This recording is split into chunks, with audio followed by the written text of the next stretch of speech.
halkan inaan ku sugannahay waa xarunta madaxtooyada ee gobolka Sanaag sida injineerku sheegay agaasimaha waaxid waxaan bulshada u sheegaynaa ama halkan ka cadaynaynaa inaan joogno dhismo qurux badan tayadiisu sareyso una shaqadaysan sida madaxtooyooyinka kale ee wadamada horumaray dhulka ay ku fadhidaa waa 200 by 200 afarta dhinac ah waxa soo mara afarta jiha ka mara madaxtooyada bariga galbeed waqooyiga koonfur wadooyinkii master balaanka ee wasaaradda hawlaha guud ka hirgelisay degmada Ceergaabo wuxuu ka kooban yahay dhismahani buildings halka ka muuqda oo ah ciidanka ilaalada madaxtooyada ee degmada Ceergaabo goobtay degi lahaayeen waxa ku xiga dhismihii masaajidka oo ah goobtii Ilaahay lagu caabudayay ee lagu tukanayay waxa ku xiga albaabkii deyrka ugu horeeyay oo leh positionka ay fadhiisanayeen bodyguardadu waxa ku xiga madbaqii ama kitcheniskii hadda sida loo garanayo iyo meelihii cuntada lagu karinayay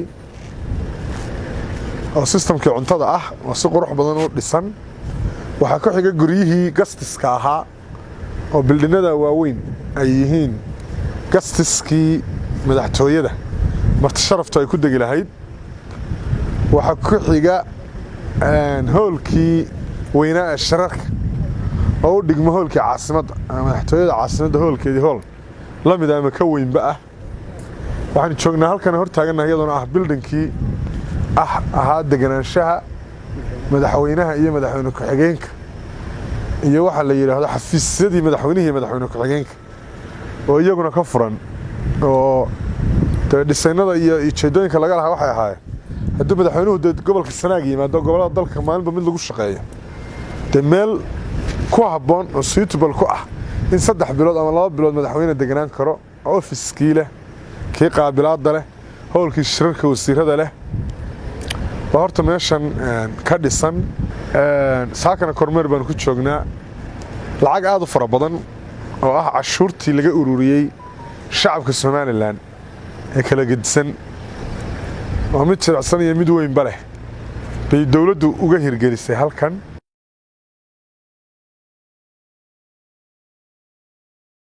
dhismahan quruxda badan ee saaka ku sugannahay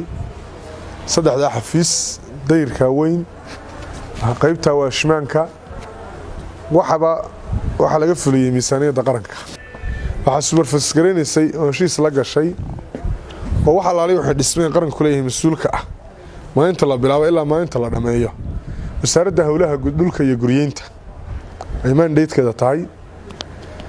injineeradii superfis gareeyay agaasimihi waaxda dhismaha nashqadda iyo dhisaynka u sameeyay agaasimihii guud ee heshiiska la galay cidii fulisay iyo cidda adeegsanaysa intaba waa mahad celinaynaa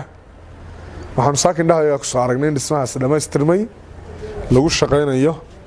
sidii ugu fiicneed loo qurxiyo loo dhisay intii heshiisku ahaa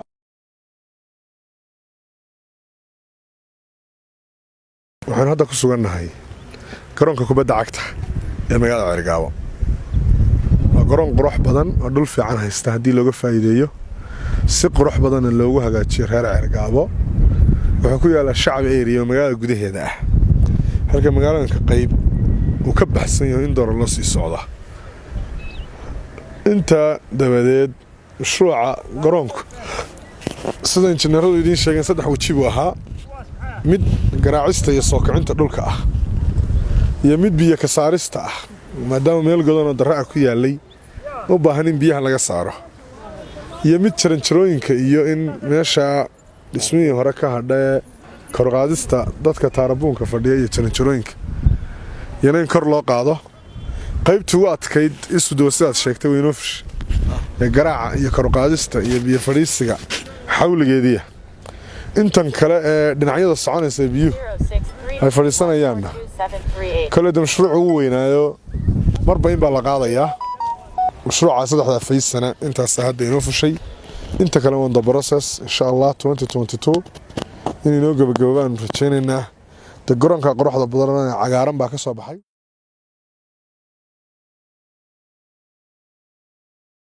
soo marnay saaka aan soo dhagax dhignaysna xafiiska maaliyadda amaanu soo jeexnay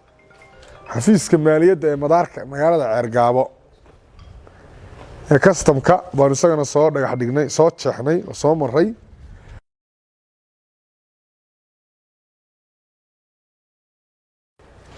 MCH-ka xaafadda Ilays ee magaalada Ceergaabo MCH-kaasoo hadda gabagaba ku dhow muddo aad u yar oo runtii 3 bilood meelahaas la waday runtii waxaasoo waxqabad waa wixii shacabka reer Soomaaliland laga qaaday iyo wixii dawladdu gacanta ugu haysay wax meel kale ka yimiyo waxa idin ugu caawisay wax cid kale inagu caawisay midna ma aha wax Ilaahay lagu mahadiyaa maanta Soomaaliland in iyadu miisaaniyadeedii iyo dhaqaalaheedii iyo xuduudeeda isku celshanayso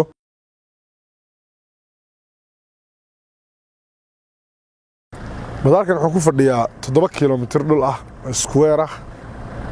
waxa lagu xadeeyay ama fiiniska loogu sameeyay lacag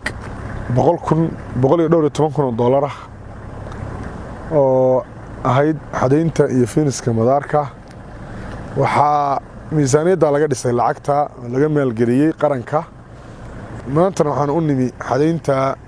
wixii ka qabsoomay iyo kormeerkeeda iyo shaqadeeda inaynu runtii soo eegno soo indhaynayno